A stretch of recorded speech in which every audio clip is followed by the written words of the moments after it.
내년만 없으면 돼. 내 눈앞에서 당장 사라져라, 이년아! 서슬퍼런 고함과 함께 한 여인이 까마득한 낭떠러지 아래로 밀려 떨어졌습니다. 그리고 여기 누가 봐도 기이하게 몸이 하얗고 한기가 흐르는 여인과 그녀의 등을 정성껏 씻어주는 남자가 있습니다. 움직이지 마시오, 낭자. 산의 손길이 닿을 때마다 샘물 속으로 영롱한 옥구슬이 또르르 굴러 떨어집니다. 대체 이 두 사람은 어떤 사연으로 얽혔으며 낭떠러지로 떨어진 여인과는 무슨 관계가 있는 것일까요? 가난한 나무꾼의 운명을 바꾼 만남과 소름 돋는 복수의 사연, 지금 들려드립니다. 한국 야담에 오신 여러분, 머무시는 동안 간의 평안과 안녕이 늘 함께 하시길 소망합니다. 이 미친 여자가 왜 이러는 겐가? 5월 장날 인파로 북적이던 장터 한복판에서 비단당이를 입은 중년 부인이 갑자기 제 머리채를 쥐어뜯으며 땅바닥을 뒹굴기 시작했습니다. 내가 죽였다! 내가 그년을 절벽에서 밀어서 죽였어! 구경꾼들이 웅성거리며 몰려들었습니다. 저 부인은 고을에서 손꼽히는 부잣집 안주인이 아니었던가요? 그토록 도도하고 거드름 피우던 여인이 어찌하여 미친 사람처럼 제 죄를 만천하에 외치고 있단 말입니까? 부인의 눈동자가 허공을 향해 떠돌았습니다. 그 눈에는 아무것도 보이지 않는 듯했으나 부인만은 무언가를 똑똑히 보고 있는 듯했습니다. 대체 무슨 일이 있었던 것일까요? 이 기이한 이야기는 석 달 전 그 처참한 밤으로 거슬러 올라갑니다. 옛날 옛적 조선 후기 경상도 어느 고을에 최부자라 불리는 자가 있었습니다. 최부자의 본명은 최등용이었으나 고을 사람들은 아무도 그 이름을 부르지 않았습니다. 그저 최부자 혹은 뒤에서 몰래 그 독사 같은 영감이라 불렀지요. 최등용은 50줄에 접어든 사내였습니다. 기름기가 번들거리는 널쩍한 얼굴에 뱀처럼 가늘고 날카롭게 찢어진 눈을 가졌으며 입술은 얇아서 웃을 때면 흉측한 인상을 풍겼습니다. 늘 짙은 남색 비단도포를 걸치고 손가락마다 금패를 끼고 다녔으니 그 행색만 보아도 탐욕이 얼마나 깊은지 짐작할 수 있었습니다. 최등용에게는 본처가 있었습니다. 안주인 유씨는 45 나이에 여전히 화려한 비단 당이만 고집했으나 입술이 얇고 눈꼬리가 칼날처럼 올라가 있어 보는 이로 하여금 절로 등골이 서늘해지는 인상이었습니다. 윤 씨는 시기와 질투가 유별난 여인이었습니다. 최등용이 기방 출입을 하면 그 기생의 얼굴에 생채기를 내도록 하인을 보냈고 젊은 여종이 남편 근처에 얼씬거리면 당장 매질을 하여 쫓아냈습니다. 한마디로 도끼가 서린 여인이었지요. 그런 최부자 내외에게 눈엣가시 같은 존재가 하나 있었으니 바로 연하라는 처자였습니다. 연하는 21살 된 처녀로 고을에서 그 미색을 모르는 이가 없을 정도였습니다. 까만 머리카락은 비단결처럼 윤기가 흘렀고 살결은 배곡을 깎아 만든 듯 희고 고왔습니다. 눈은 맑은 샘물 같았고 붉은 입술은 복숭아 꽃잎을 닮아 한 번 본 사람은 누구나 넋을 잃곤 했지요. 특히 연하의 목 옆에는 점 3개가 나란히 찍혀 있었는데 마치 밤하늘의 삼태성을 닮아 더욱 신비로운 인상을 자아냈습니다. 하지만 연하의 팔자는 기구했습니다. 연하의 아버지는 본래 이 고을에서 작은 포목점을 하던 상인이었습니다. 비록 양반은 아니었으나 정직하게 장사하여 끼니 걱정 없이 살아가던 집안이었지요. 그러나 3년 전 연하의 아버지가 갑작스러운 병으로 세상을 떠났습니다. 문제는 그 뒤에 터졌습니다. 최등용이 연하 아버지의 포목점을 탐낸 것이었습니다. 최등용은 교활하게도 연하 아버지가 자신에게 큰 빚을 졌다는 거짓 문서를 만들어냈습니다. 관아의 뇌물을 먹인 아정과 짜고 문서를 위조한 것이었지요. 내 아비가 나에게 진 빚이 쌀 500석이다. 갚지 못하겠으면 이 집과 가게를 내놓거라. 연하의 어머니는 억울함을 호소했으나 관아에서는 최부자의 손을 들어주었습니다. 결국 포목점과 집을 모두 빼앗기고 연하의 어머니는 그 충격으로 병석에 누웠다가 이듬해 봄에 숨을 거두었습니다. 천지에 홀로 남은 연하는 먹고 살 길이 없어 최부자 댁의 하녀로 들어갈 수밖에 없었습니다. 제 부모를 죽음으로 내문 원수의 집에서 고개를 숙이고 살아야 했으니 그 심정이 어떠했겠습니까? 최등용은 연하가 제 집에 들어오자마자 음흉한 눈으로 연하를 훑어보았습니다. 허허, 이렇게 고운 것이 내 집에서 일을 하게 되었으니 눈이 즐겁구나. 최등용은 틈만 나면 연아에게 접근했습니다. 부엌에서 일하는 연아의 손목을 슬쩍 잡는가 하면 아무도 없는 곳에서 마주치면 음흉한 소리를 늘어놓았습니다.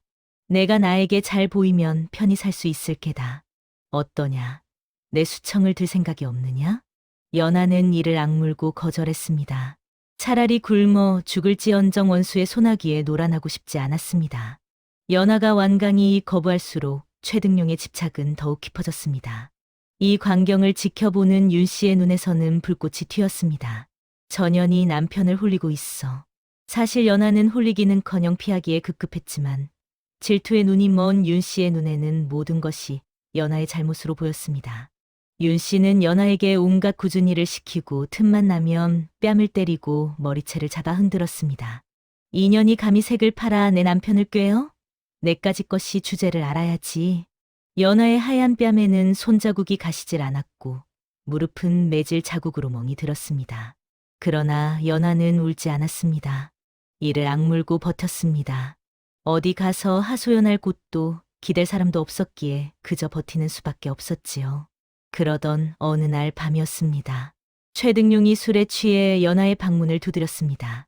연아야, 문 열어라. 오늘은 기필코 내 마음을 얻고야 말겠다.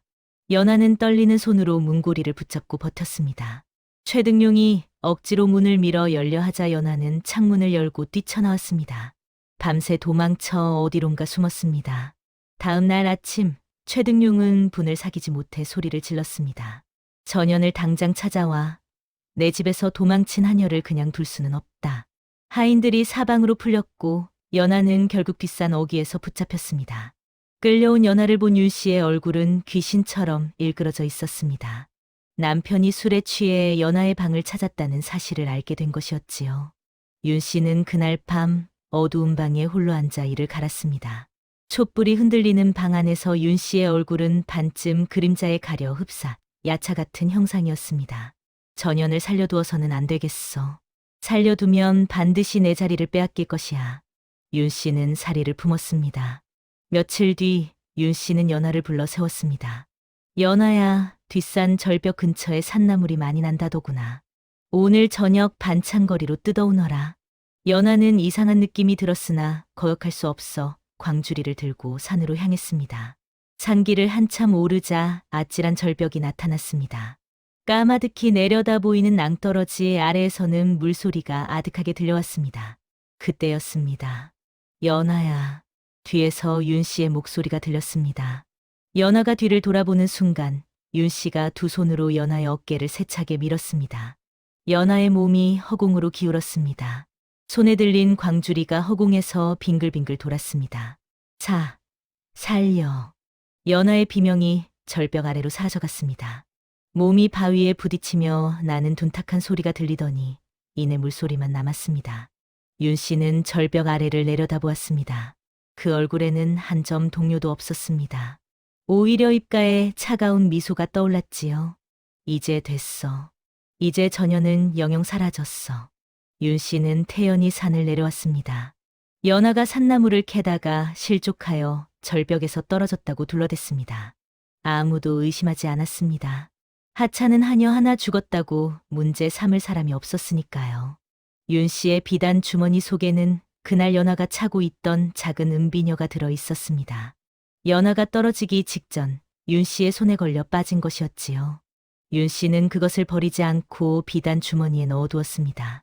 어쩌면 자신의 승리를 증명하는 전리품처럼 여겼는지도 모릅니다. 석 달이 흘렀습니다. 5월이 되어 산에는 풀이 무성해지고 계곡에는 물이 불었습니다. 이 산속에 만수라는 나무꾼이 살고 있었습니다. 만수는 34살 된 사내로 검게 그을린 피부와 굵직한 손마디를 가진 전형적인 산골 사내였습니다. 솔처럼 빽빽한 눈썹 아래에는 유난히 형형한 눈동자가 빛나고 있었습니다. 거친 삼배 바지 저고리를 입고 상투를 틀었으며 얼굴은 투박했으나 어딘지 믿음직스러운 인상이었지요. 만수는 어릴 적부터 남다른 눈을 가지고 태어났습니다. 바로 영안이었습니다. 귀신을 볼 수 있는 눈이었지요. 이 영안 때문에 만수는 어려서부터 고충이 많았습니다. 마을에서 이상한 아이 취급을 받아 놀림을 당했고 아무도 없는 곳을 보며 혼잣말을 한다고 미친놈이라 손가락질 당하기도 했습니다. 결국 만수는 사람들을 피해 깊은 산속에 움막을 짓고 홀로 살게 되었습니다. 나무를 해다 장에 내다 팔고 산나무를 뜯어 끼니를 이으며 살아가는 외로운 삶이었지요. 그날도 만수는 여느 때처럼 나무를 하러 산으로 올라갔습니다. 산길을 걷는데 이상하게 한기가 느껴졌습니다. 한여름으로 접어드는 5월인데도 불구하고 등골이 서늘해지는 냉기가 피부를 스쳤습니다. 만수는 그 느낌이 무엇인지 알고 있었습니다. 또 있구나. 만수가 중얼거리며 샘가 쪽으로 발걸음을 옮겼습니다. 안개가 자욱하게 피어오르는 샘가에 다다르자 만수는 걸음을 멈추었습니다. 샘가 바위 위에 무언가가 웅크리고 있었습니다.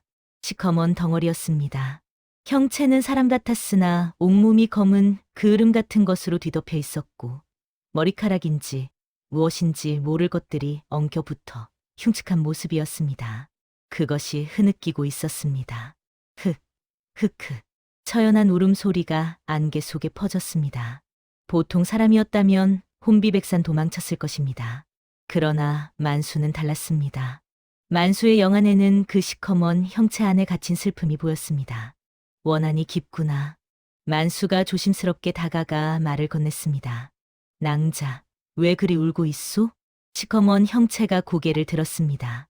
온통 검은 때에 뒤덮인 얼굴에서 두 눈만이 시리도록 슬프게 빛나고 있었습니다. 당신은 나를 볼 수 있는 것이오? 연하의 목소리는 갈라지고 처량했습니다. 연하는 믿을 수 없다는 듯 만수를 바라보았습니다. 죽은 뒤로 석 달 동안 산속을 떠돌았으나 연하를 본 사람은 아무도 없었습니다. 아니, 정확히 말하면 볼 수 있는 사람이 없었습니다. 나는 영안을 타고났소. 어릴 적부터 이 눈 때문에 고생이 많았는데 오늘은 그 눈이 낭자를 만나게 해주었구려. 만수는 담담하게 말했습니다. 연하는 처음으로 자신에게 말을 건네는 사람을 만났습니다. 비록 자신은 원한에 찌든 원기가 되었지만 이 나무꾼만은 자신을 두려워하지 않고 말을 걸어주었습니다. 나무꾼님, 부탁이 있습니다. 연하가 떨리는 목소리로 말했습니다. 원한을 풀어달라는 것이오? 아니요, 그것이 아니라. 연하는 잠시 망설이다 말을 이었습니다. 제 등을 씻겨주실 수 있겠습니까? 뜻밖의 부탁이었습니다. 만수는 눈을 깜빡였습니다. 등을 씻겨달라니? 이 검은 것들이 너무 무겁습니다. 스스로는 씻어낼 수가 없습니다. 제발 한 번만 씻겨주시면 안 되겠습니까? 연하의 목소리에는 간절함이 묻어 있었습니다. 죽어서도 씻지 못하는 원한의 때가 얼마나 무거웠으면 저런 부탁을 할까. 만수는 차마 거절할 수 없었습니다. 알겠소. 내 씻겨드리리다. 만수는 주변에서 칡덩굴을 찾아 수건처럼 엮었습니다. 샘물에 적셔 연하의 등을 조심스럽게 문지르기 시작했습니다.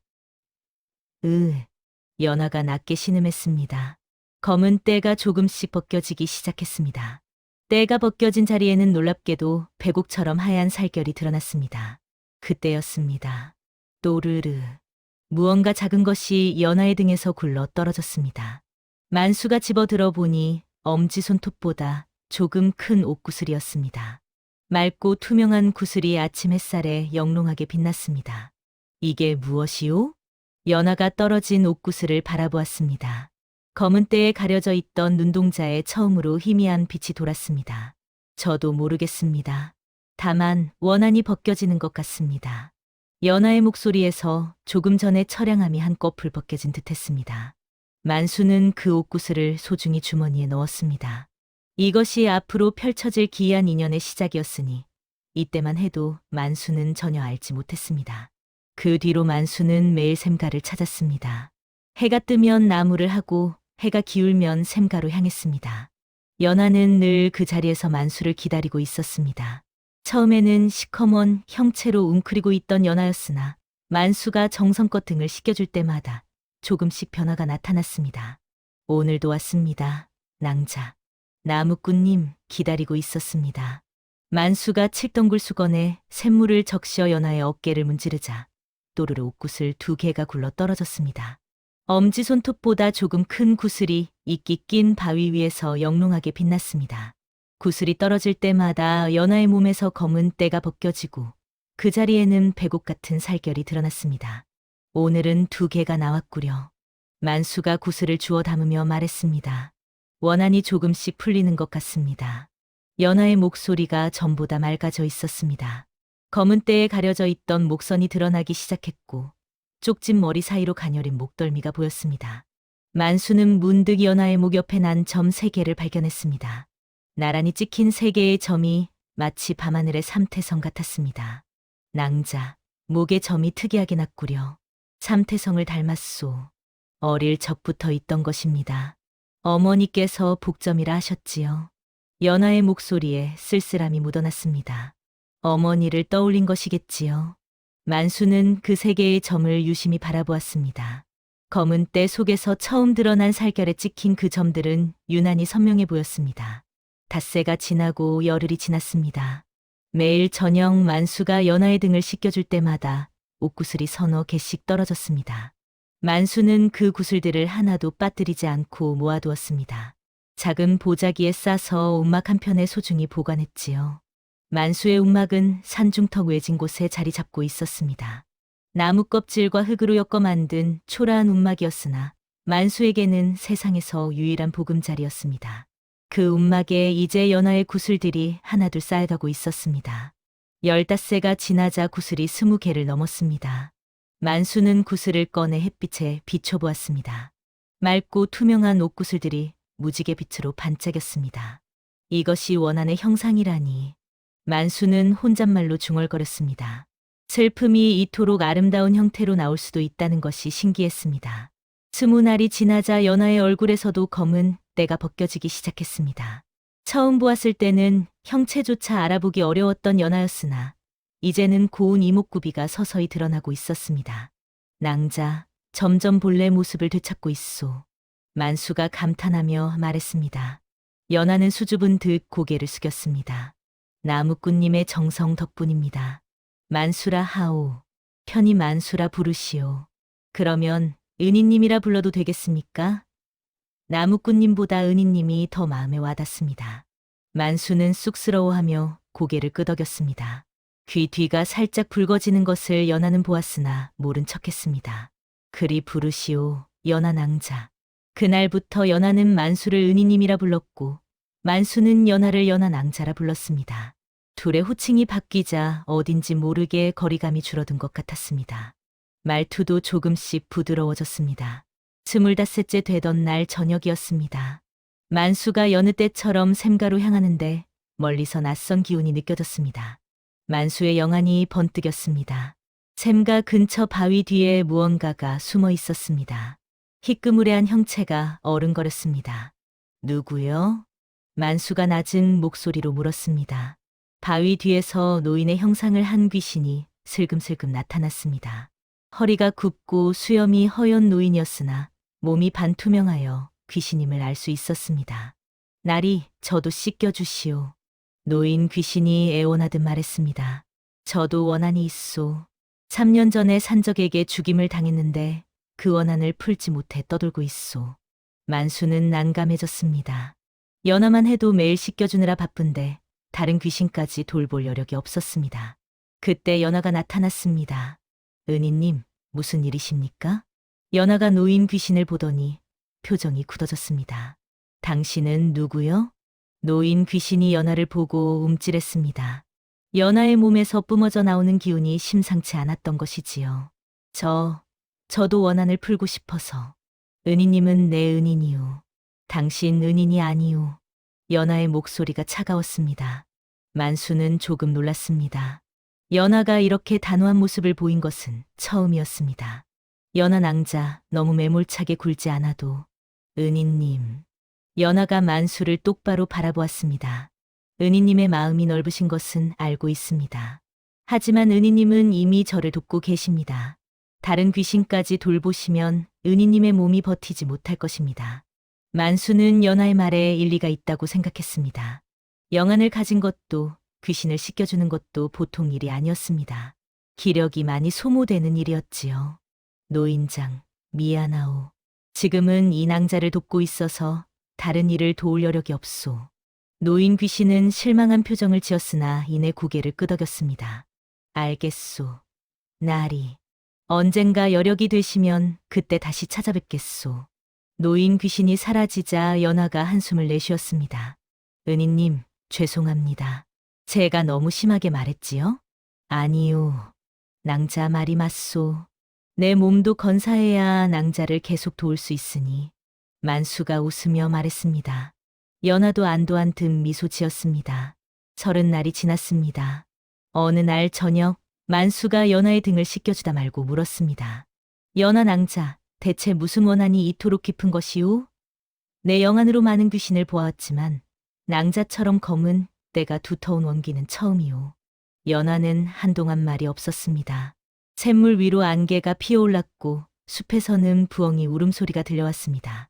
달빛이 샘물에 부서져 은빛 조각이 되어 흩어졌습니다. 말하기 괴롭거든 하지 않아도 돼요. 만수가 조심스럽게 말했습니다. 아니요, 은희님께는 말씀드려야지요. 연하가 천천히 입을 열었습니다.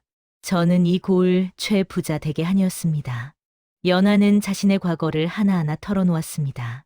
아버지의 포묵점을 빼앗긴 일, 어머니가 돌아가신 일, 하녀로 들어가 최등용에게 시달린 일, 그리고 윤 씨에게 절벽에서 밀려 떨어진 일까지. 그 여인이 저를 절벽으로 유인했습니다. 잣나무를 캐오라고 하더니 뒤에서 제 어깨를 밀었습니다. 연하의 목소리가 떨렸습니다. 떨어지는 순간이 아직도 생생합니다. 허공에서 빙빙 돌면서 바위가 다가오는 것을 보았습니다. 그리고 차가운 물속으로 빠졌습니다. 만수의 주먹이 굳어졌습니다. 손등에 핏줄이 붉어져 나왔습니다. 죽는 순간 무슨 생각이 들었소? 억울한 뿐이었습니다. 아무 죄도 없이 죽어야 하는 것이 억울했습니다. 부모님의 원수 집에서 일하다가 그 원수의 손에 죽어야 하는 것이 억울했습니다. 연하의 눈에서 눈물 같은 것이 흘러내렸습니다. 귀신도 울 수 있는 것일까요? 투명한 눈물이 뺨을 타고 흘러 샘물에 떨어졌습니다. 그래서 원기가 된 것이요? 네. 죽어서도 원한을 풀지 못해 이렇게 떠돌고 있었습니다. 3달 동안 아무도 저를 보지 못했습니다. 은희님을 만나기 전까지는요. 만수는 분노가 치밀었으나 애써 누르며 말했습니다. 낭자의 억울함을 내 어찌 풀어드릴 수 있겠소? 아직은 모르겠습니다. 다만 은희님이 저를 씻겨주실 때마다 원한이 조금씩 가벼워지는 것 같습니다. 연하의 말에 만수는 고개를 끄덕였습니다. 당장 할 수 있는 일은 정성껏 연하를 보살피는 것뿐이었습니다. 35날이 지났습니다. 연하의 모습은 날이 갈수록 변해갔습니다.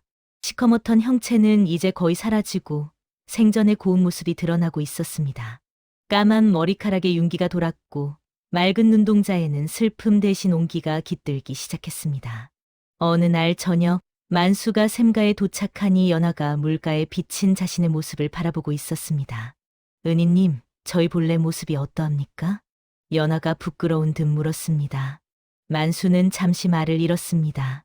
연하는 정령 절세미인이었습니다. 처음 만났을 때 그 흉측한 모습이 믿기지 않을 정도였지요. 달빛 아래 서 있는 연하의 모습은 마치 선녀가 내려온 것 같았습니다. 말로 다 할 수 없을 만큼 고우시오. 만수가 솔직하게 대답했습니다. 연하의 창백한 뺨에 살짝 붉은 기가 돌았습니다. 원기도 부끄러움을 타는 것일까요? 그러나 연하는 금세 표정을 거두었습니다. 마음속으로 스스로를 다잡는 것 같았습니다. 나는 귀신이다.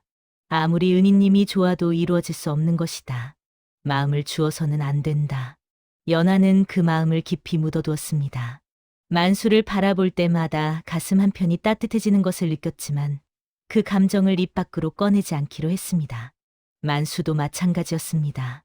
연하를 볼 때마다 마음이 흔들렸지만 연하가 귀신이라는 사실을 잊지 않으려 했었습니다. 이루어질 수 없는 정을 품어봤자 서로 아플 뿐이라는 것을 알았기 때문이지요. 40날이 지났을 무렵 연하에게 이상한 변화가 나타났습니다. 은희님, 오늘 신기한 일이 있었습니다. 연하가 흥분한 목소리로 말했습니다. 무슨 일이요? 낮에 산에 올라온 약초꾼이 있었는데 저도 모르게 그 사람 안으로 들어갔다 나왔습니다. 안으로 들어갔다니 비닐을 말하는 것이요?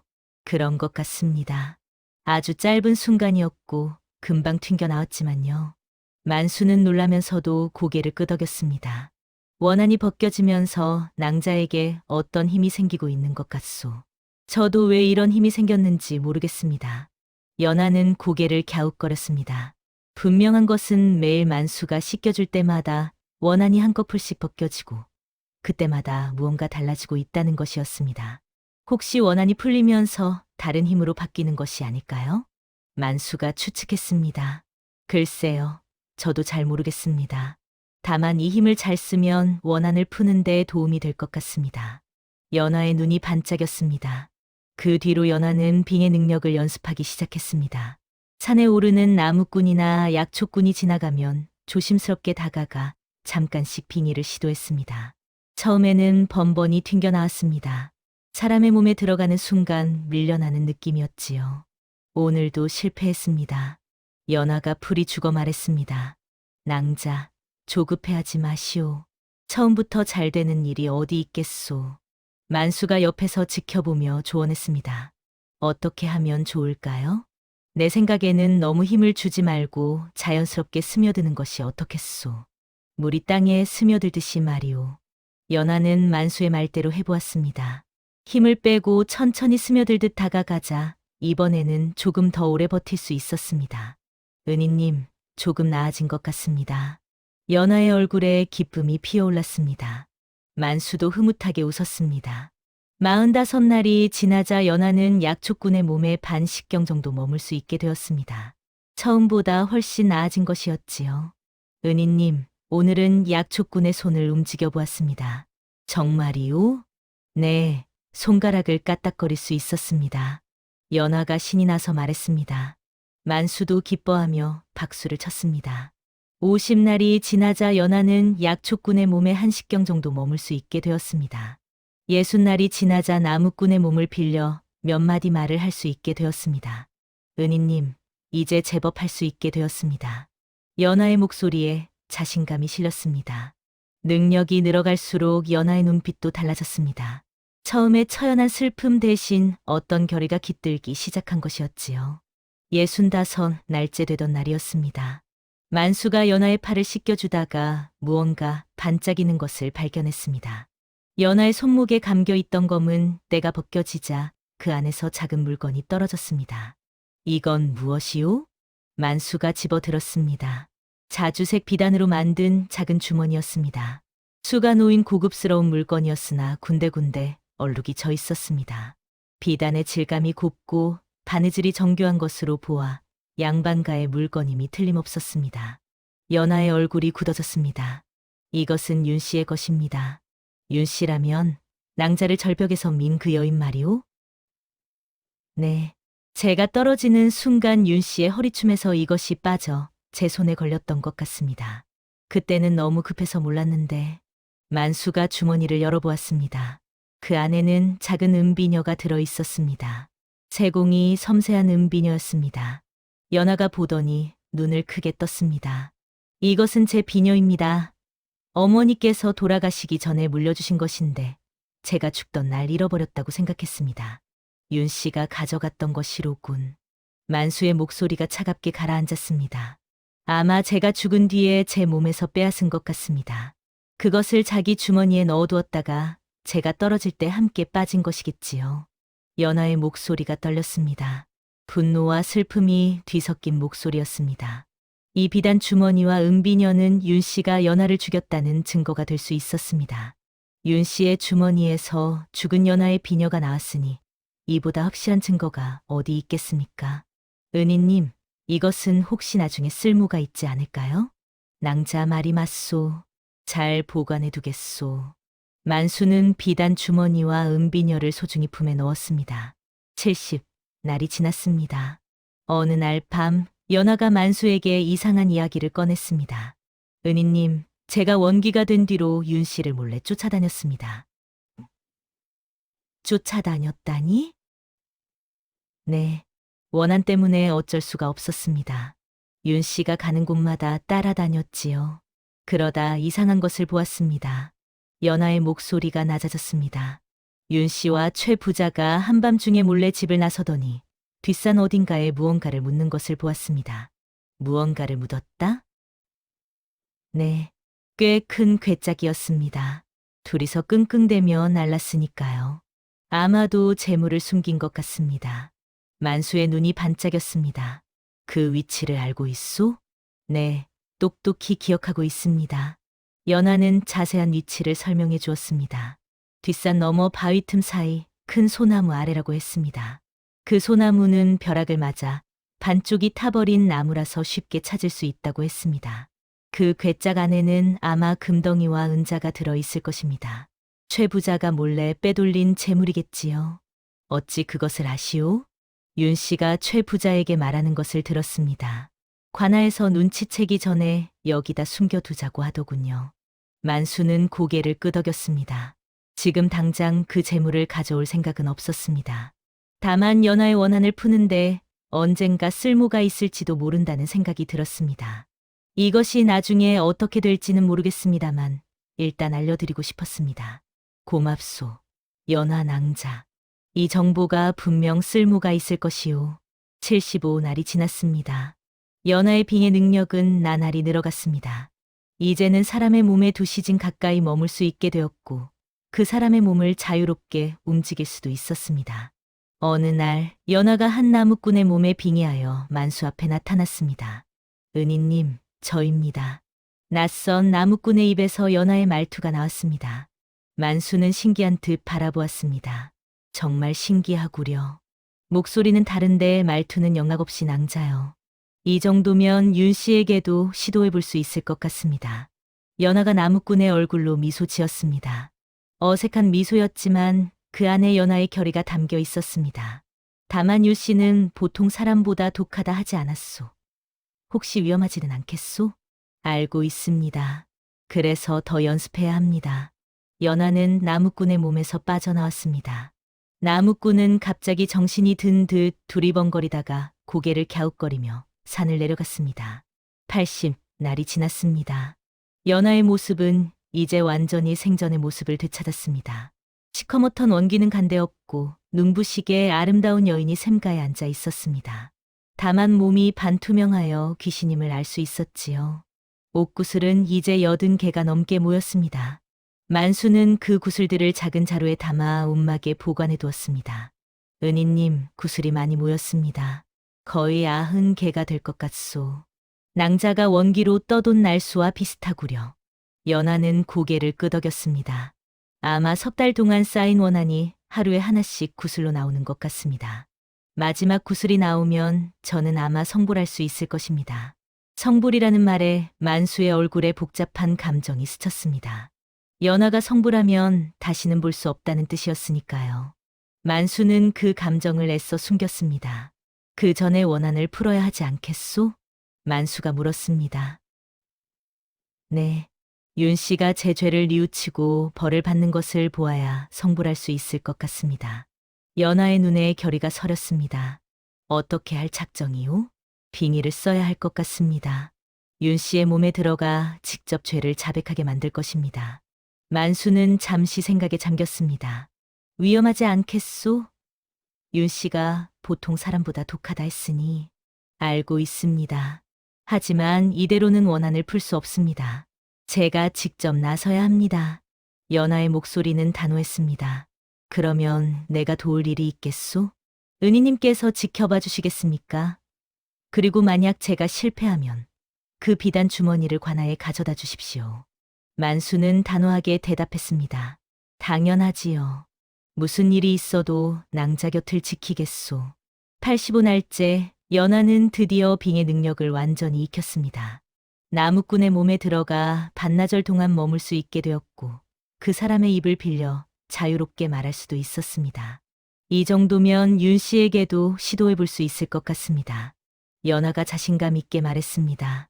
그러면 장날을 기다리는 것이 어떻겠소? 만수가 제안했습니다. 장날이요? 5월 장날에는 고을 사람들이 모두 장터로 모이지 않소. 그곳에서 윤 씨가 스스로 죄를 자백하게 만들면 온 고을 사람들이 증인이 될 것이오. 연하의 눈이 빛났습니다. 은희님, 그것 참 좋은 생각입니다. 만수는 고개를 끄덕이며 품에서 비단 주머니를 꺼냈습니다. 이것도 증거로 쓸 수 있을 것이오. 윤 씨의 주머니에서 낭자의 은비녀가 나왔으니 윤 씨가 낭자를 해쳤다는 증거가 되지 않겠소. 연하는 그 비단 주머니를 바라보며 이를 악물었습니다. 윤 씨, 그리고 최 부자. 두 사람 모두 반드시 벌을 받게 할 것입니다. 89일째 밤이었습니다. 내일이면 5월 장날이었습니다. 만수와 연하는 샘가에서 마지막 준비를 하고 있었습니다. 보름달이 환하게 떠 있었습니다. 달빛이 샘물에 비쳐 은빛 물결을 만들어냈습니다. 숲에서는 귀뚜라미 소리가 들려왔고 바람이 나무짚을 살랑살랑 흔들었습니다. 은희님, 연하가 조용히 불렀습니다. 왜 그러시오, 연하 낭자? 내일 일이 끝나면 저는 성불하게 될 것입니다. 연하의 목소리가 떨렸습니다. 아직 구슬이 하나 남지 않았소? 네, 마지막 구슬은 아마 원한이 모두 풀린 뒤에 나올 것입니다. 만수는 말없이 연하를 바라보았습니다. 달빛이 연하의 반투명한 얼굴을 비추고 있었습니다. 그토록 아름다운 여인이었습니다. 만수의 가슴 한편이 먹먹해졌습니다. 90일 동안 매일 만났습니다. 매일 저녁 샘가에서 연하를 씻겨주고 이야기를 나누고 웃고 때로는 함께 슬퍼했습니다. 어느새 연하는 만수에게 없어서는 안 될 존재가 되어 있었습니다. 하지만 만수는 그 마음을 입 밖에 내지 않았습니다. 연하가 귀신이라는 것을 알았기 때문이지요. 이루어질 수 없는 정을 고백해봤자 서로 아플 뿐이라는 것을 알았습니다. 은희님, 그동안 감사했습니다. 연하가 고개를 숙여 인사했습니다. 3달 동안 저를 씻겨주시고 보살펴주시고 곁에 있어주셨습니다. 죽어서 귀신이 되었는데도 이런 따뜻함을 느낄 수 있을 줄 몰랐습니다. 만수는 목이 메어 대답하지 못했습니다. 은희님, 연하가 만수의 눈을 바라보았습니다. 그 눈에는 깊은 감정이 담겨 있었습니다. 고마움 이상의 무언가가 그 눈 속에서 빛나고 있었습니다. 그러나 연하는 그 감정을 입 밖으로 꺼내지 않았습니다. 나는 귀신이다. 은희님께 마음을 드러내서는 안 된다. 이루어질 수 없는 것이니까 은희님을 더 힘들게 하고 싶지 않다. 은희님, 내일 함께 해주시겠습니까? 물론이지요. 만수가 단호하게 대답했습니다. 낭자의 원한이 풀리는 것을 내 두 눈으로 지켜보겠소. 연하는 미소 지었습니다. 슬프면서도 아름다운 미소였습니다. 저 멀리 산 너머로 여명이 밝아오고 있었습니다. 5월 장날이 시작되려 하고 있었습니다. 5월 장날이 밝았습니다. 아침부터 고을 장터는 인파로 북적거렸습니다. 농부들이 채소를 늘어놓고 어물전에서는 생선 비린내가 풍겼습니다. 포목상 앞에는 아낙네들이 모여 천을 고르고 있었고 엿장수의 가위 소리가 경쾌하게 울려 퍼졌습니다. 만수는 장터 한편에 서서 주위를 살폈습니다. 거친 삼배옷을 입고 상투를 튼 평범한 나무꾼 차림이었지만 그의 눈은 형형하게 빛나고 있었습니다. 품 안에는 자주색 비단 주머니가 들어 있었습니다. 연하는 만수 옆에 서 있었습니다. 물론 보통 사람들의 눈에는 보이지 않았지요. 반투명한 몸이 햇빛 아래서 아른거렸습니다. 은희님, 윤 씨가 오고 있습니다. 연하가 낮은 목소리로 말했습니다. 만수가 고개를 돌렸습니다.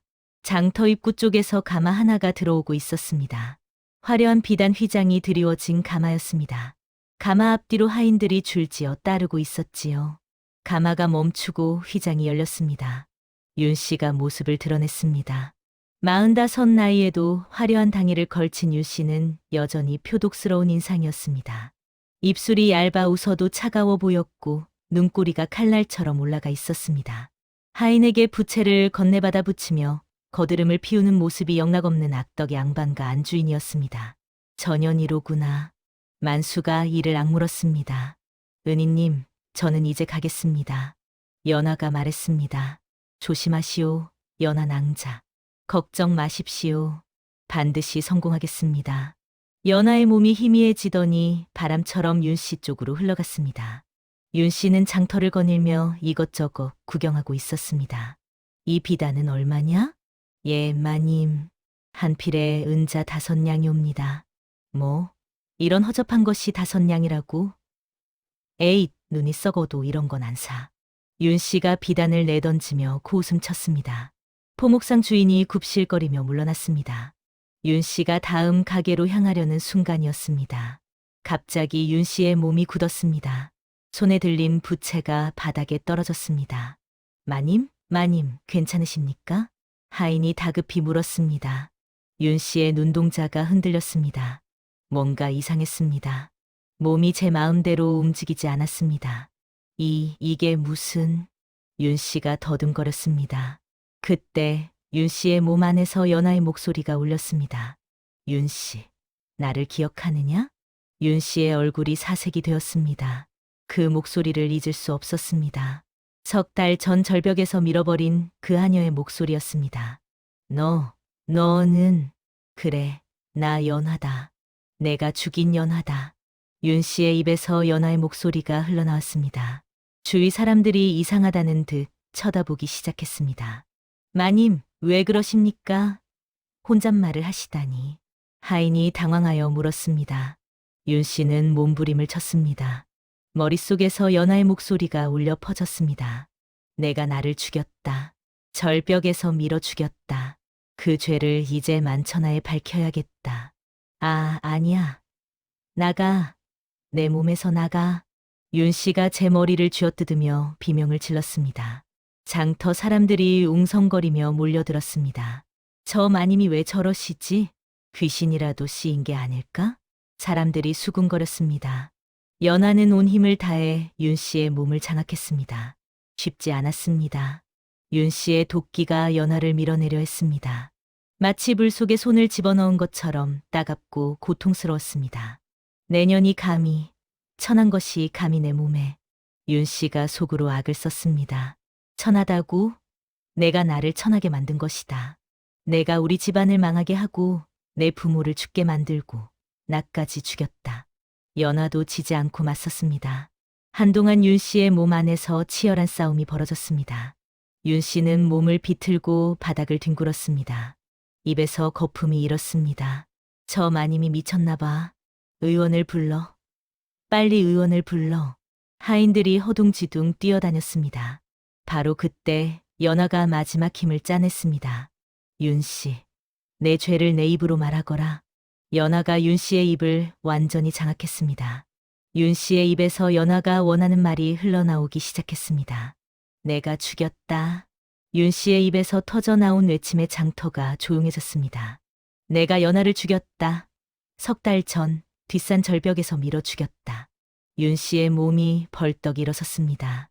눈이 뒤집힌 채 장터 한복판을 향해 걸어갔습니다.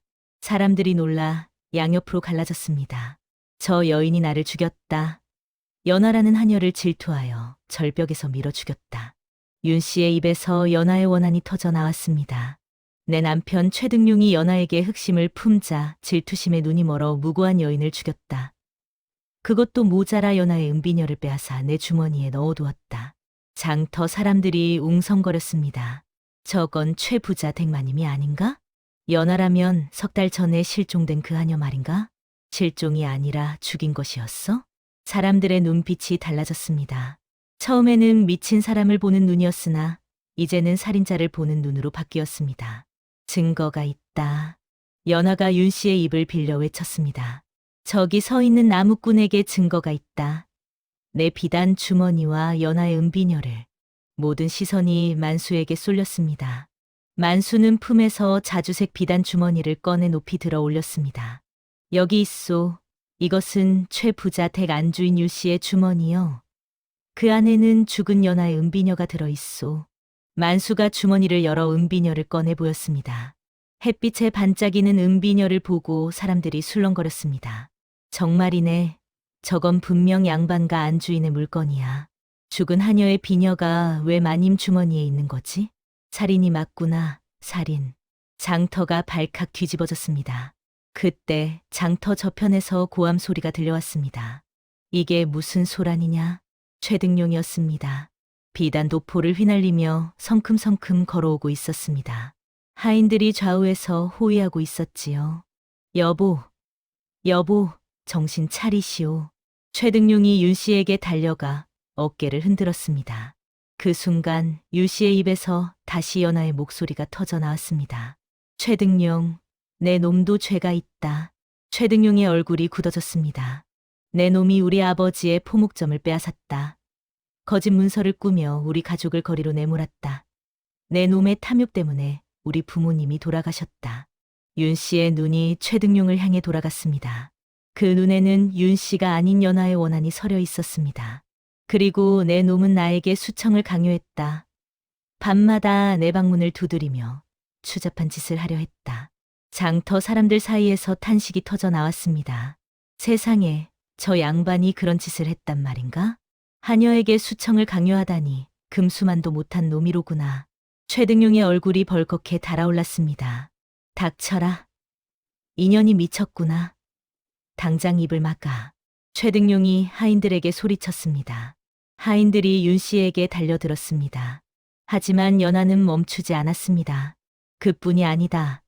최등용과 윤 씨는 불법으로 모은 재물을 뒷산에 숨겨두었다. 벼락 맞은 소나무 아래 괴짝 속에 금덩이와 은자가 가득하다. 뭐라고? 최등용의 안색이 창백해졌습니다. 아무도 모르는 비밀이었는데 어떻게 알았단 말인가. 바로 그때 장터 입구에서 외침이 들려왔습니다. 비켜라. 현감날이 행차시다. 사람들이 갈라지며 길을 열었습니다. 현감이 관리들을 대동하고 장터로 들어서고 있었습니다. 장터의 소란을 듣고 달려온 것이었지요. 현감 권대인은 50줄의 강직한 관리였습니다. 이게 무슨 소란이냐? 현감이 위엄 있는 목소리로 물었습니다. 만수가 앞으로 나섰습니다. 현감날이 소인은 이 고을 산속에 사는 나무꾼 만수라 합니다. 오늘 이 자리에서 살인 사건의 진상이 밝혀졌습니다. 살인 사건이라? 만수는 모든 것을 설명했습니다. 연하라는 하녀가 석 달 전 실종되었는데 사실은 최 부자 댁 안주인 유 씨에게 살해당한 것이라고. 그리고 그 증거가 바로 이 비단 주머니와 은비녀라고. 이 비단 주머니는 윤 씨의 것이고 이 은비녀는 죽은 연하의 것입니다. 윤 씨가 연하를 죽인 뒤 은비녀를 빼앗아 자기 주머니에 넣어둔 것입니다. 현감이 비단 주머니와 은비녀를 살폈습니다. 이 주머니에는 최 부자 댁 문양이 수놓아져 있구나. 그렇습니다. 나리. 현감이 윤 씨를 바라보았습니다. 윤 씨는 여전히 제정신이 아닌 듯 바닥에 주저앉아 헛소리를 중얼거리고 있었습니다. 그리고 나리, 최 부자 부부가 불법으로 모은 재물을 뒷산에 숨겨두었다고 합니다. 벼락 맞은 소나무 아래라 합니다. 현감의 눈이 번뜩였습니다. 사실 현감은 예전부터 최등용의 비리를 의심하고 있었습니다. 다만 증거가 없어 손을 쓰지 못하고 있었을 뿐이지요. 당장 사람을 보내 확인하라. 현감의 명령에 포졸들이 뛰어갔습니다. 최등용의 얼굴이 흑빛으로 변했습니다. 나리, 이건 뭐함이오? 미친 여인의 헛소리를 어찌 믿으시오. 잠자코 있거라. 곧 진위가 밝혀질 것이다. 현감이 단호하게 말했습니다. 한 시즌쯤 지났을까? 뒷산으로 갔던 포졸들이 돌아왔습니다. 그들은 큰 괴짝을 끌고 왔습니다. 나리, 정말로 벼락 맞은 소나무 아래에서 이것을 발견했습니다. 포졸들이 괴짝을 열었습니다. 장터 사람들이 탄성을 질렀습니다. 괴짝 안에는 금덩이와 은자가 가득 들어 있었습니다. 뿐만 아니라 여러 문서들도 함께 있었습니다. 최등용이 고을 사람들의 땅을 빼앗기 위해 조작한 위조 문서들이었지요. 이럴 수가. 현감이 문서들을 살피며 분노했습니다. 최등용, 내 놈이 고을 백성들을 상대로 이런 짓을 저질렀단 말이냐? 최등용은 더 이상 변명할 수 없었습니다. 다리에 힘이 풀려 바닥에 주저앉았습니다. 살려주시오. 나리, 한 번만 봐주시오. 입 닥쳐라. 이 흉악한 놈을 당장 포박하라. 포졸들이 달려들어 최등용을 포박했습니다. 최등용은 발버둥쳤으나 소용없었습니다. 그리고 저 여인도 포박하라. 살인죄로 관하에서 신문할 것이다. 윤 씨도 포박당했습니다. 윤 씨는 여전히 반쯤 정신이 나간 상태였습니다. 바로 그 순간 연하가 윤 씨의 몸에서 빠져나왔습니다. 너무 오래 빙의에 있어서 기력이 다한 것이었지요. 연하의 반투명한 몸이 비틀거렸습니다. 만수가 재빨리 다가가 연하를 부축했습니다. 물론 다른 사람들 눈에는 만수가 허공을 잡고 있는 것처럼 보였겠지요. 연하 낭자, 괜찮소? 네, 은희님. 힘들었지만 해냈습니다. 연하가 힘없이 미소 지었습니다. 최등용과 윤 씨가 끌려가자 장터에 환호성이 터졌습니다. 잘됐다. 저 독사 같은 놈들이 드디어 잡혀가는구나. 우리 아버지 땅도 저놈에게 빼앗겼었어. 이제 되찾을 수 있겠구나. 고을 사람들이 기뻐 날뛰었습니다. 최 부자에게 원한을 가진 사람들이 한둘이 아니었던 것이지요. 현감이 만수에게 다가왔습니다. 내가 이 모든 것을 밝혀낸 것이냐? 만수는 잠시 망설이다 대답했습니다. 소인은 우연히 증거를 발견했을 뿐입니다. 나리, 겸손하구나. 이 은혜는 반드시 갚겠다. 현감이 만수의 어깨를 두드렸습니다. 장터의 소란이 가라앉자 해가 서쪽으로 기울기 시작했습니다. 만수와 연하는 사람들 틈을 빠져나와 산으로 향했습니다. 은희님, 이제 저의 원한이 풀린 것 같습니다. 연하가 만수의 곁을 걸으며 말했습니다. 비록 발이 땅에 닿지 않고 떠 있었지만 연하의 표정은 그 어느 때보다 평온해 보였습니다. 윤 씨와 최 부자는 어떤 벌을 받게 될까요? 살인죄와 문서 위조죄, 그리고 불법 축제죄까지. 아마 중한 벌을 받게 될 것이요. 만수가 대답했습니다. 그들이 벌을 받는 것을 보고 싶습니다. 곧 알게 될 것이요. 며칠 뒤 관하에서 판결이 내려졌습니다.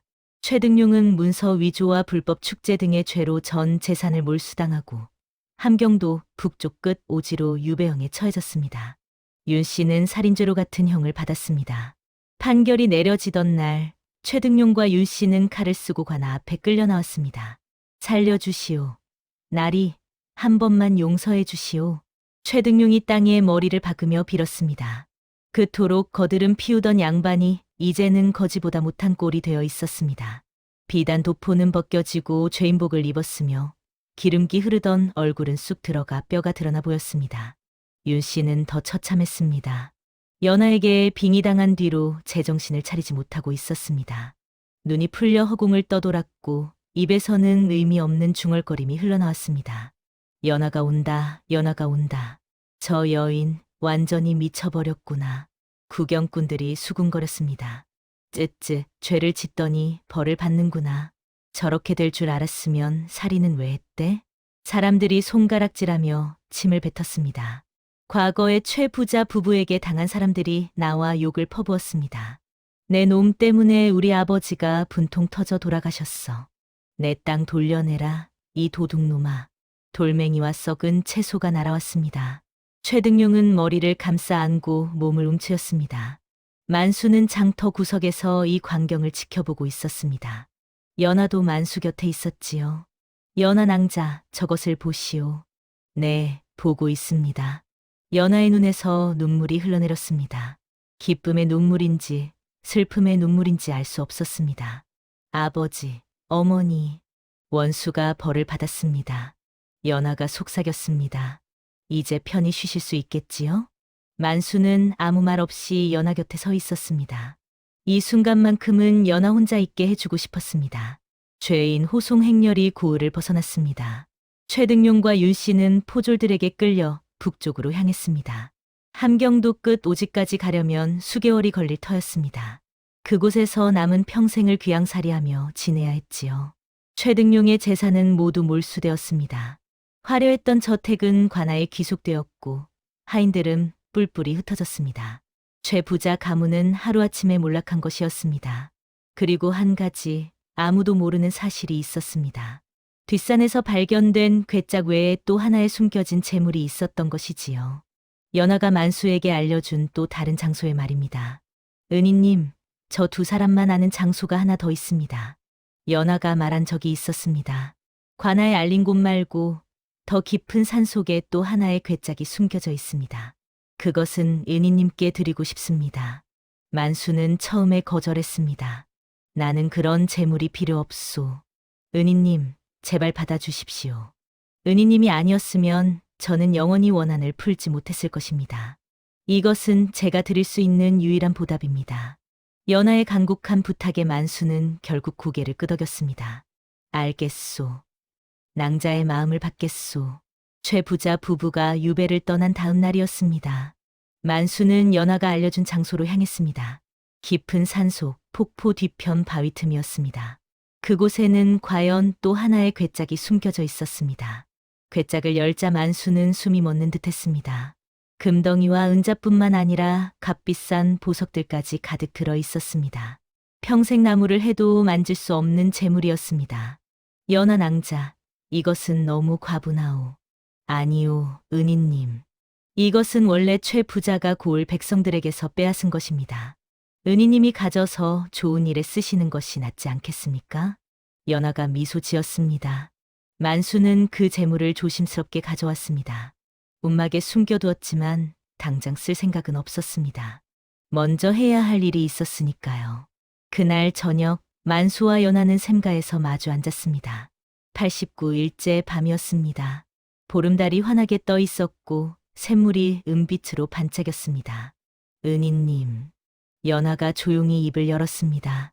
이제 마지막 때가 된 것 같습니다. 만수의 가슴이 철렁 내려앉았습니다. 마지막이라니? 원한이 모두 풀렸습니다. 이제 마지막 구슬만 남았습니다. 연하가 만수를 바라보았습니다. 달빛 아래 연하의 얼굴은 그 어느 때보다 아름다웠습니다. 그러나 그 아름다운 얼굴에는 슬픔이 서려 있었습니다. 은희님, 마지막으로 제 등을 한 번만 씻겨주시겠습니까? 만수는 말없이 칠덩굴 수건을 집어들었습니다. 샘물에 적셔 연하의 등을 조심스럽게 문지르기 시작했습니다. 부드럽게 정성껏 마치 이 순간이 영원히 계속되기를 바라듯이 연하의 등에서 마지막 검은 점이 벗겨졌습니다. 또르르, 작은 옥구슬 하나가 바위 위로 굴러 떨어졌습니다. 90번째 구슬이었습니다. 그 순간 연하의 몸에서 빛이 피어오르기 시작했습니다. 은희님. 연하가 돌아서서 만수를 바라보았습니다. 눈물이 뺨을 타고 흘러내렸습니다. 감사했습니다. 정말 감사했습니다. 연하의 몸에서 피어난 빛이 점점 강해졌습니다. 은은한 금빛이 연하를 감싸더니 서서히 위로 퍼져나갔습니다. 마치 봄날 꽃잎이 바람에 흩날리듯 빛의 조각들이 연하의 몸에서 떨어져 나와 허공을 떠돌았습니다. 연하 낭자. 만수가 다급히 손을 뻗었습니다.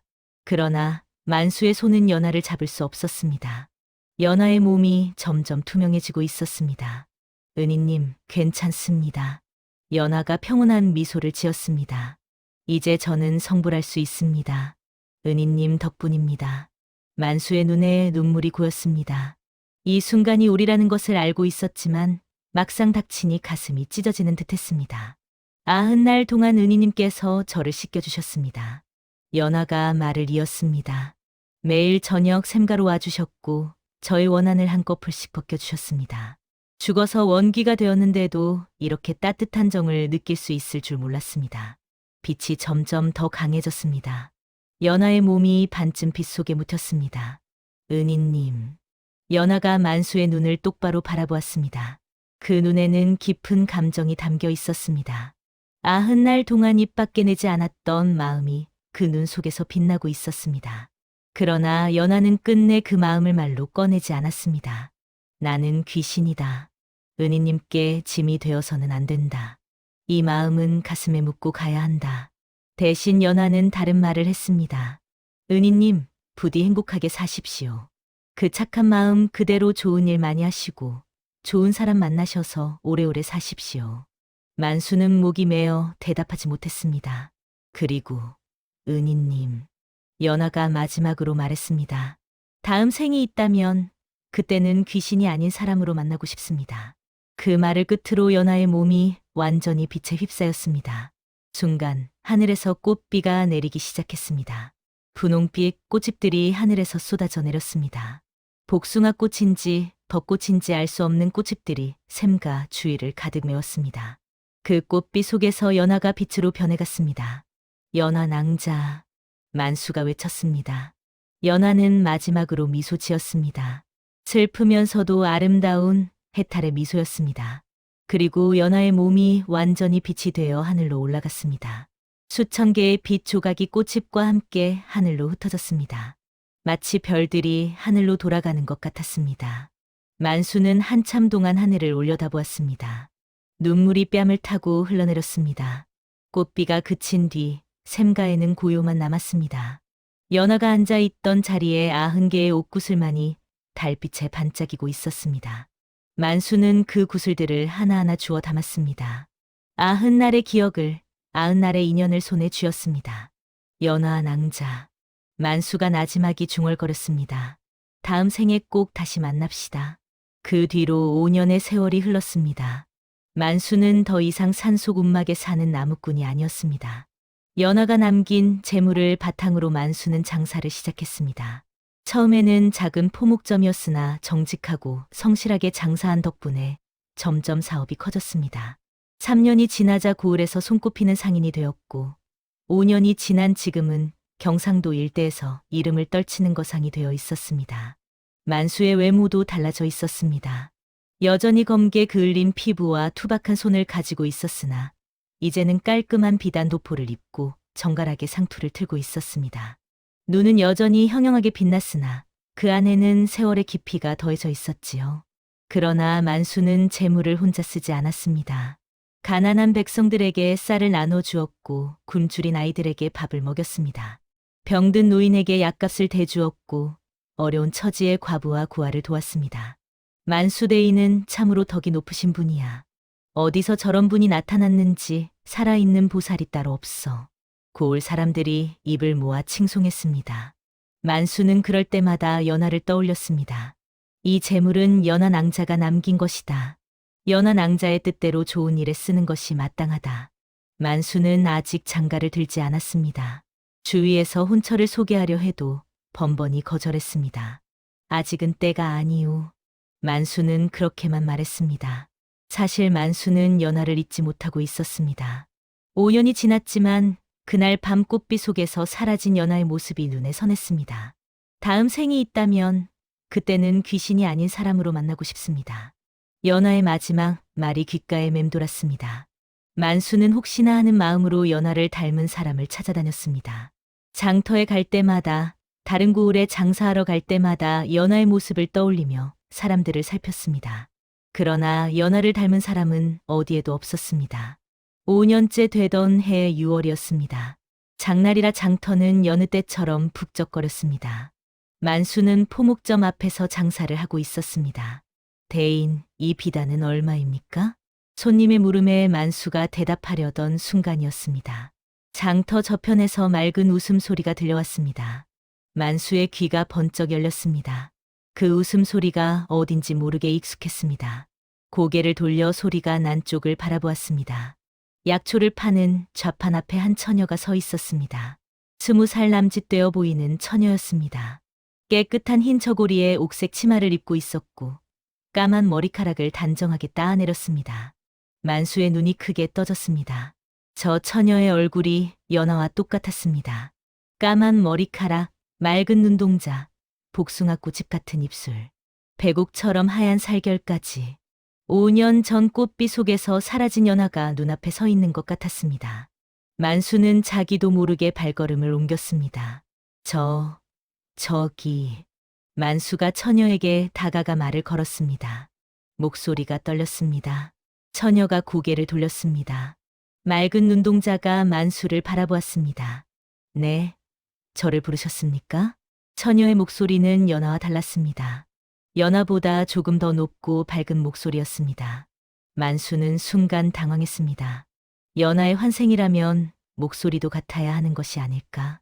혹시 내가 착각한 것일까? 아니요. 그저 낯이 익은 것 같아서. 만수가 어색하게 웃으며 대답했습니다. 처녀는 고개를 갸웃거렸습니다. 저는 이 고을 사람이 아닌데요. 아버지를 따라 약초를 팔러 왔습니다. 그렇소. 만수는 처녀를 자세히 살폈습니다. 얼굴은 분명 연하와 똑같았습니다. 그러나 분위기가 조금 달랐습니다. 연하에게서 느껴지던 슬픔과 처연함이 이 처녀에게는 없었습니다. 대신 밝고 명랑한 기운이 느껴졌습니다. 그때 만수의 눈이 처녀의 목을 스쳤습니다. 순간 만수의 심장이 멎는 듯했습니다. 처녀의 목 옆에 점 3개가 나란히 찍혀 있었습니다. 마치 밤하늘의 삼태성처럼. 만수는 눈을 비볐습니다. 혹시 잘못 본 것이 아닐까? 그러나 아무리 봐도 틀림없었습니다. 처녀의 목 옆에 있는 점 3개는 5년 전 연하에게서 보았던 것과 똑같은 위치, 똑같은 모양이었습니다.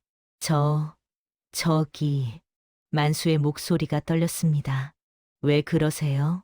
처녀가 의아하다는 듯 만수를 바라보았습니다. 목에 있는 그 점. 만수가 처녀의 목을 가리켰습니다.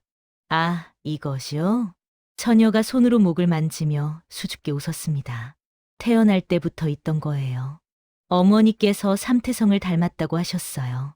복점이라고요. 만수의 가슴이 쿵쿵 뛰었습니다. 삼태성. 복점. 연하의 어머니가 했던 말과 똑같았습니다. 혹시 이름이? 만수가 떨리는 목소리로 물었습니다. 소화라고 합니다. 소화. 연하와 비슷하면서도 다른 이름이었습니다. 만수는 멍하니 소화를 바라보았습니다. 연하의 환생일까? 아니면 그저 우연히 닮은 것일까? 연하의 마지막 말이 떠올랐습니다. 다음 생이 있다면 그때는 귀신이 아닌 사람으로 만나고 싶습니다. 이것이 과연 우연일까요? 아니면 운명일까요? 얼굴이 똑같고 목의 점까지 똑같다면 이것을 어떻게 설명할 수 있을까요? 만수는 알 수 없었습니다. 다만 한 가지, 가슴속에서 무언가가 뜨겁게 타오르는 것을 느꼈습니다.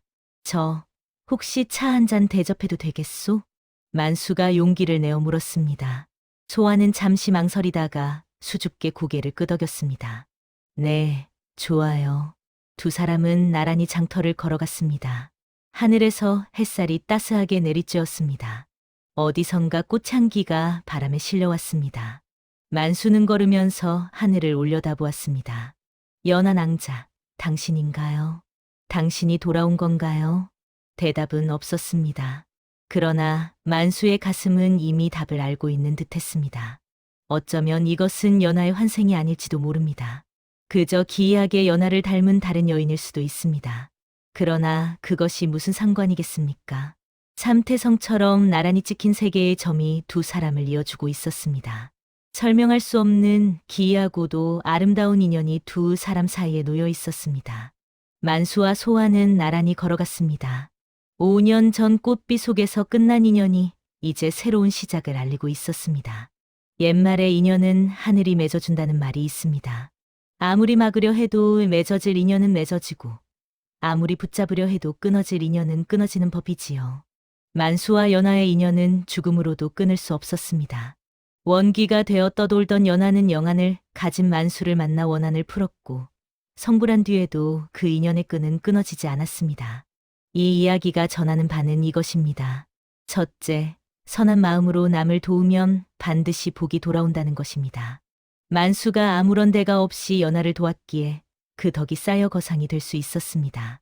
둘째, 악한 짓을 하면 반드시 벌을 받는다는 것입니다. 최 부자와 윤 씨는 탐욕과 질투로 무고한 사람을 죽였고 결국 모든 것을 잃고 비참한 최후를 맞았습니다. 셋째, 진정한 인연은 죽음도 시간도 끊을 수 없다는 것입니다. 연하와 만수가 다시 만난 것처럼 하늘이 맺어준 인연은 어떤 형태로든 이어지게 되어 있습니다. 다음 영상을 빠르게 만나보시려면 좋아요와 구독을 눌러주세요. 구독과 좋아요는 사랑입니다. 그럼 더 재미있는 영상으로 찾아뵙겠습니다. 모두 행복한 하루 보내세요.